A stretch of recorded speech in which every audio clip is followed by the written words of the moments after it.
What if WWE bought NJPW in 2015? Before the Exodus, before AJ Styles and Nakamura jumped ship to WWE, during a time when the Bullet Club ruled professional wrestling. But what if, instead of signing them one by one, WWE bought the entire empire, all of New Japan, its stars, its titles, and its legacy? This is WWE versus New Japan. Bite the Bullet. The Bite the Bullet pay-per-view opened with a clash between the Wyatt family and the first wave of Bullet Club representatives. This wasn't the full power of the faction yet, just the opening division, a unit expected to soften the opposition before the senior members appear later in the night. Even so, they carried the signature Bullet Club attitude, calculated aggression, fluid teamwork, and the confidence that comes from being part of a global powerhouse. The Wyatt family approached the match with a contrasting philosophy. Their strength has always come from unity through intimidation, slow, methodical dismantling rather than the club's fast surgical strikes. That contrast defined the flow of the match. The Bullet Club attempting to create anarchy, the Wyatts absorbing it and turning it back on them. As the match progressed, the Wyatts imposed their will. Their size, cohesion, and unrelenting pressure gradually shut down the Bullet Club's attempts to control the pace. The breakthrough came when Bray Wyatt capitalized on a key opening, catching Bad Luck Fale and nailing him with a devastating Sister Abigail. The 3 count that followed marked the first official point of the night. With the Wyatt family securing the victory, WWE takes an early lead at 1-0, establishing momentum before the more senior Bullet Club members enter the event later on. The second match of Bite the Bullet shifted the event into a showcase of international legacy and modern evolution. Finn Balor, appearing in his demon persona, entered the night as the reigning NXT champion. With the title not on the line, this match served a different purpose, an opportunity to highlight one of WWE's most globally seasoned stars in a card dominated by Bullet Club involvement. It was a fitting choice. Before arriving in WWE, Finn's identity as Prince Devitt was foundational to the original Bullet Club, shaping the faction's early direction and establishing its aesthetic long before its later expansions. His roots in Japan make him one of the few WWE competitors with deep ties to NJPW's history, adding an underlying tension to the matchup. Finn wasn't just representing WWE, he was confronting a part of his past. Opposite him stood Jushin Thunder Liger, a legend whose influence stretches across decades and continents. Liger's iconic status in Japan and his role in the evolution of junior heavyweight wrestling made this pairing more than a simple brand versus brand encounter. It was a meeting of eras and philosophies, both connected by shared history in the Japanese circuit. The match delivered exactly what their reputations promised. High-paced exchanges, aerial counters, and sequences showcasing both men's agility and precision defined the encounter. Liger relied on veteran instincts, controlling the rhythm when possible, while Finn leaned into the intensity and unpredictability of his demon persona to shift momentum at key moments. The conclusion came when the demon created the opening he needed, scaling the turnbuckle and delivering the coup de grace with full impact. The pinfall that followed secured another point for WWE, extending their lead in the overall competition. With the demon emerging victorious, the scoreboard moves to 2-0 for WWE, with the event's deeper Bullet Club representation still looming later in the night. The third match of Bite the Bullet brought one of the most anticipated tag team encounters of the era to life. For years, fans had seen the New Day and the Young Bucks trade teases, references, and playful shots across social media. 2 teams at the top of their respective divisions, separated only by company lines. This event finally erased those boundaries. With both the WWE and IWGP Tag Team Championships on the line simultaneously, the stakes were uniquely high. The New Day entered as the reigning WWE Tag Team Champions, with Woods at ringside providing his usual strategic assistance. Across the ring, the Young Bucks represented the Bullet Club with the same blend of athletic flash, tandem precision, and unapologetic showmanship that powered their rise in Japan. The match unfolded as expected, fast, layered, and filled with the kind of synchronized offense both teams built their reputations on. The New Day's power-speed dynamic contrasted perfectly with the Bucks' high-voltage rhythm and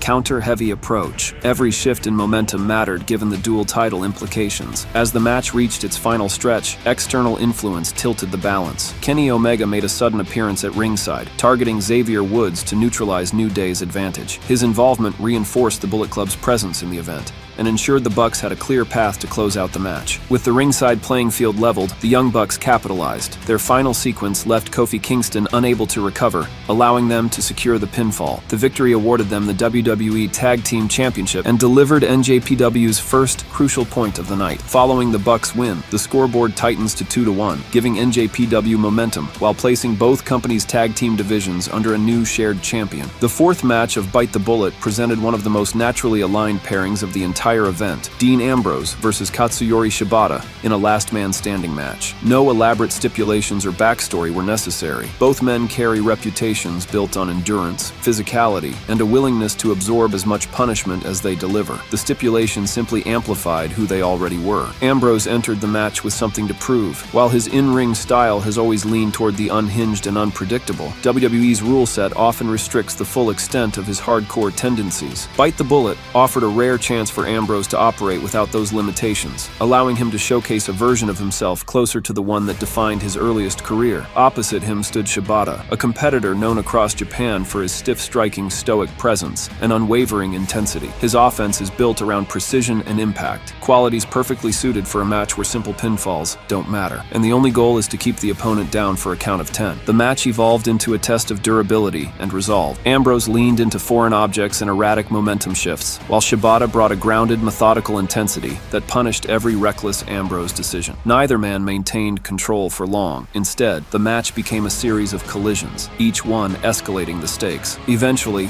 the turning point came after a prolonged exchange that left both competitors drained. Ambrose seized a fleeting opening and connected with Dirty Deeds, landing the move with enough force to keep Shibata down for the full count. The victory required every ounce of resilience Ambrose had, reinforcing how evenly matched the encounter had been. With Ambrose emerging as the last man standing, WWE extends its lead to 3-1, maintaining crucial momentum as the event moves deeper into its high-stakes lineup. Match 5 introduced a high-profile confrontation between the Authority and a major Bullet Club contingent, shifting the event into a battle between two powerful groups known for exerting influence in very different ways. The Authority arrived with a clear advantage, having used its backstage pull to secure a 4-on-3 handicap situation. Triple H, Kane, and J&J Security formed a unit built around hierarchy and control, an arrangement designed to overwhelm opponents through structure and numbers, rather than pure in-ring balance. Opposing them was one of NJPW's strongest lineups of the night. AJ Styles, in his role as Bullet Club leader, stepped into the match alongside Gallows and Karl Anderson,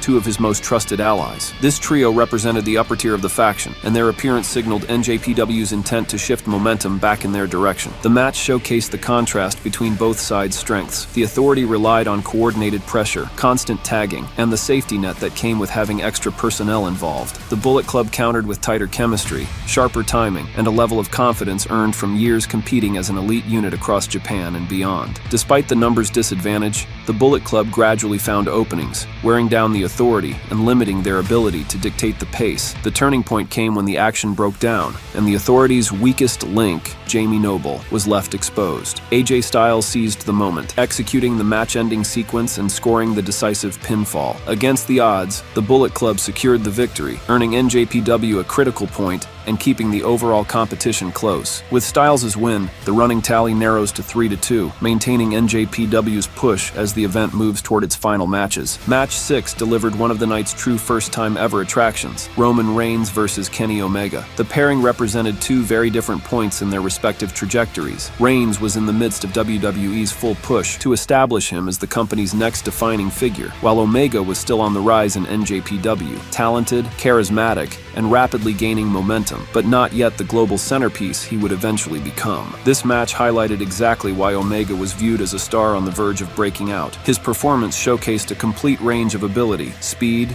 precision, creativity, and a level of in-ring fluidity that added a new dimension to the event. In many ways, this bout marked a turning point in how his potential was perceived. His execution elevated the entire match, and it ultimately became the first 5-star match of Roman Reigns' career. Reigns, however, entered with a sense of inevitability surrounding him. WWE had positioned him as the future face of the company, and his presentation reflected that unstoppable momentum. Even as Omega pushed him to a level he had rarely been pushed to, the Roman Reigns train remained firmly on the tracks. Every heavy strike, every comeback sequence, and every power move reinforced the direction WWE intended for him. Despite Omega's exceptional showing, the conclusion followed the path Reigns has been carving all year. As the match reached its climax, Roman delivered the decisive spear, claiming the pinfall and securing another vital point for WWE. With Reigns' victory, The overall score rises to 4-2, strengthening WWE's lead as the event moves toward its final matches. Match 7 delivered one of the most imposing first-time encounters on the entire card. Brock Lesnar versus Minoru Suzuki inside a steel cage. On paper, it was the kind of meeting that felt almost mythological. Two athletes defined by intimidation, legitimacy,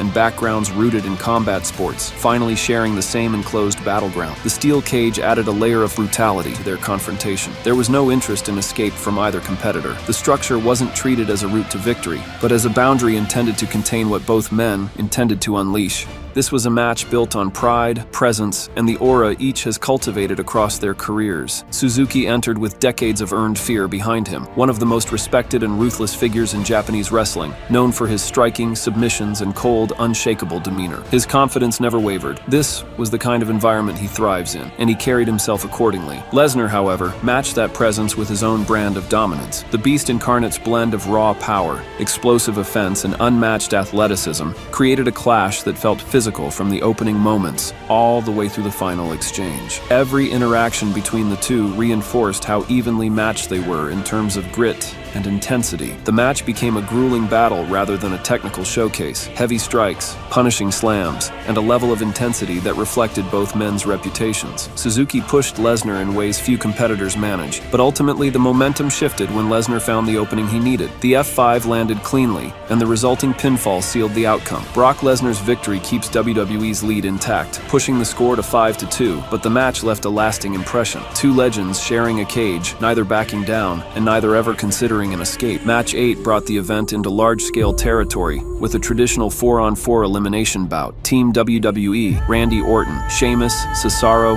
and Chris Jericho against Team New Japan's lineup of Naito, Tomohiro Ishii, Kushida, and Kota Ibushi. With the overall score tightening earlier in the night, this match carried significant weight. Every elimination represented a shift in momentum for the company each team fought for. On paper, WWE entered with a noticeable star power advantage. Orton, Jericho, Sheamus, and Cesaro had collectively amassed world titles, marquee matches, and years of presence across WWE programming. They brought a level of familiarity and structure to the match, a blend of experience capable of stabilizing chaotic situations. NJPW's team, by contrast, showcased a diverse skill set and rising stardom. Naito, already carving out a path toward becoming one of Japan's major performers, anchored the group. Ishii provided the power, Kushida delivered the technical precision, and Ibushi contributed the athletic explosiveness. Their roster may not have matched WWE's mainstream visibility at this point, but they compensated through versatility and hunger. The match unfolded with steady momentum shifts. Ishii's resilience, Ibushi's dynamism,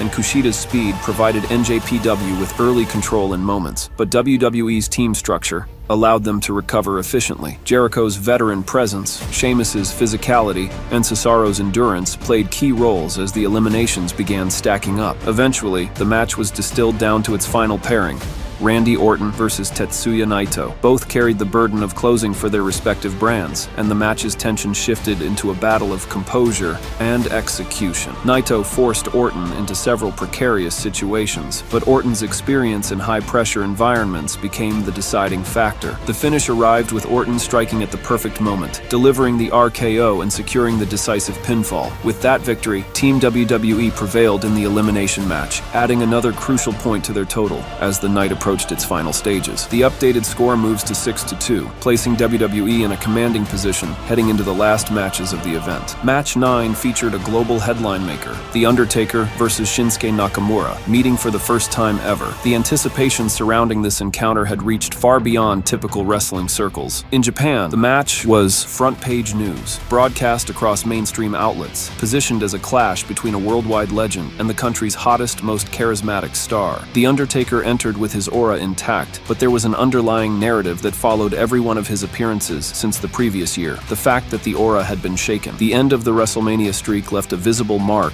on his career trajectory, and this match represented a significant test of where the dead man stood on the global stage. Nakamura, meanwhile, arrived in extraordinary fashion. The crowd was stunned when he emerged flanked by Paul Heyman, an alliance that carried immediate implications. Heyman, the architect behind the defeat of the Undertaker streak, lending support to Nakamura fueled speculation speculation that had been swirling for months, that Nakamura's jump to WWE was imminent. His alignment with Heyman nearly confirmed it in the eyes of the wrestling world. The match itself was a showcase of contrasting eras. Nakamura brought explosive strikes, unorthodox rhythm, and a level of confidence befitting a performer in his prime. The Undertaker offered the presence, experience, and heavyweight force that had defined his legacy, but subtle signs of decline were evident, moments where his speed and durability didn't match the years prior. Their exchanges highlighted Nakamura's ability to adapt and overwhelm even the most imposing opponents, while also emphasizing Undertaker's resilience and instinct. The match carried an intensity grounded in respect, mystique, and the real-world implications surrounding Nakamura's future. The ending delivered the shock of the night. Nakamura capitalized in a decisive moment, landing the final blow that secured the pinfall. The crowd reacted with audible disbelief as a global icon fell to a rising international star, a result that dramatically shifted the energy of the entire event. With Nakamura's stunning victory, NJPW claims another point, pulling the score to 6-3 and keeping the outcome of Bite the Bullet alive as the night approaches its final matches. The co-main event brought one of the most anticipated dream matches in modern wrestling to light: John Cena versus Hiroshi Tanahashi. For more than a decade, these two had served as the pillars of their respective promotions.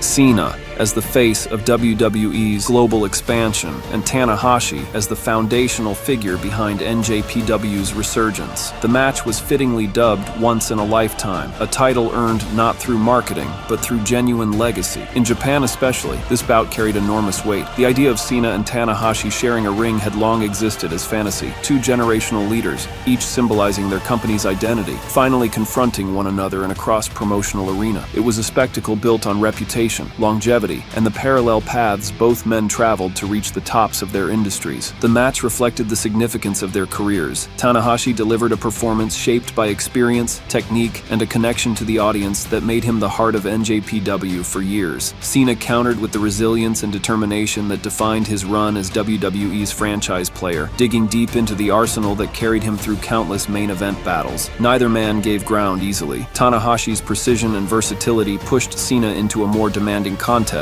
than he typically faced, while Cena's strength and endurance forced Tanahashi to continually adapt. The balance between the two made clear why this matchup had been so heavily discussed for so long. The conclusion came only after Cena escalated his offense to the highest level. A sequence of 3 consecutive attitude adjustments finally kept Tanahashi down, settling the question fans had debated for years. With the victory, Cena delivered a defining statement, reinforcing his place at the top of WWE's hierarchy. Cena's win extends WWE's lead to 7-3, positioning the company firmly ahead as the event heads into its final main event showdown. The main event of Bite the Bullet brought the night to its highest possible stakes: World Champion versus World Champion, Seth Rollins versus Kazuchika Okada. This was the culmination of a rivalry built on excellence rather than animosity. Two of the most complete wrestlers of their generation, each representing the pinnacle of their company's in-ring identity. Rollins arrived carrying the WWE Championship, a title that he secured through versatility, athleticism, and an evolving skill set that positioned him at the forefront of WWE's new era. Okada, meanwhile,